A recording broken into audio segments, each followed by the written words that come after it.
Вопросы подготовки к паводку обсудили на заседании правительства республики. Было отмечено, что в горах начинается активное таяние снега. Вскоре начнется весеннее вскрытие рек. На сегодняшний день есть все необходимое в случае возникновения чрезвычайной ситуации. Это порядка 600 единиц техники и личный состав. Создан запас необходимых материалов. По словам Махмута Аликалиматова, сейчас уровень воды в реках Аса, Сунжа и Арамхи ниже опасных отметок. При неблагоприятном развитии паводковой ситуации для населения организовано 8 пунктов временного размещения.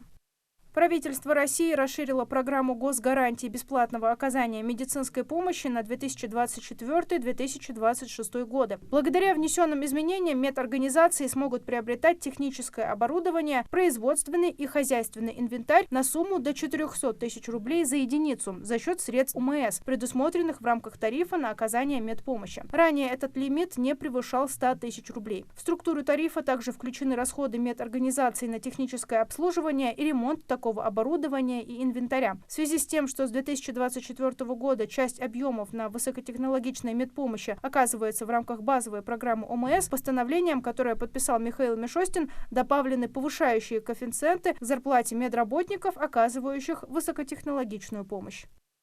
Выпускники школ Ингушетии сдают ЕГЭ по русскому языку в досрочный период. На прохождение экзамена отведено 210 минут. Как сообщили в Минобрнауки, на сдачу этого предмета заявлено 39 человек. Из них 14 – выпускники с ограниченными возможностями здоровья. Для проведения экзамена организован один пункт, развернутый на базе 4-й школы Назрани.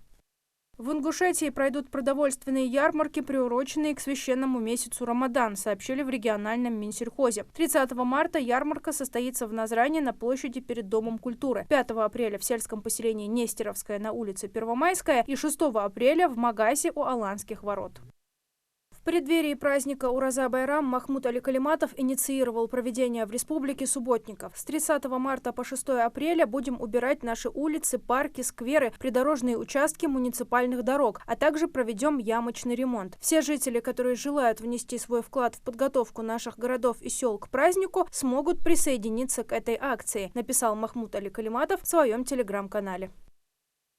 Приемная кампания в вузы стартует 20 июня. В этом году общее количество абитуриентов вузов может превысить 1 миллион человек. Количество бюджетных мест в этом году превышает 620,5 тысяч. Важно реализовать удобную и прозрачную систему конкурса абитуриентов. Ключевой инструмент для решения этой задачи – суперсервис «Поступай в вуз онлайн», заявил заместитель председателя правительства России Дмитрий Чернышенко. Глава Минобрнауки Валерий Фальков рассказал о том, что количество заявлений в вузы и отзывы абитуриентов об использовании электронного сервиса говорят о его удобстве. При этом он отметил, что каждая цифровая система нуждается в постоянном обновлении, чтобы отвечать еще большему количеству запросов граждан. В 2023 году абитуриенты с помощью сервиса подали в вузы 2 миллиона 200 тысяч заявлений. Ожидается, что в 2024 году этот показатель увеличится. 1 апреля вступят в силу изменения в Жилищном кодексе России и Законе о государственной регистрации недвижимости касательно перепланировок и реконструкций, сообщает «Московский комсомолец». Новые поправки изменят понятие перепланировки. Теперь перепланировкой будет считаться изменение границ или площади помещения, создание новых помещений, изменение внутренней планировки или границ помещения, в том числе за счет смежных помещений. Таким образом, процедура остается той же, но термин «технический паспорт» исключен из определения. Кроме того, изменится порядок оформления перепланировки. После завершения ремонтных работ владелец помещения должен обратиться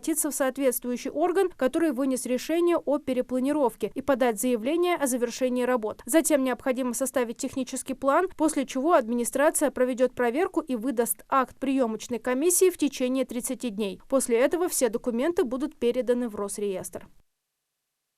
Минтруд России планирует внести изменения в правила получения субсидий на оплату услуг ЖКХ для малоимущих, многодетных семей и одиноких граждан. Сейчас при подаче соответствующего заявления они должны собрать и предоставить в соцслужбу бумажные копии документов. А чтобы продлить действие субсидий, это нужно делать снова. По инициативе Минтруда достаточно будет просто подать заявление на госуслугах, хотя возможность личного обращения тоже сохранится. Все нужные документы социальные службы соберут сами, если только от заявителя не потребуется что-то дополнительно.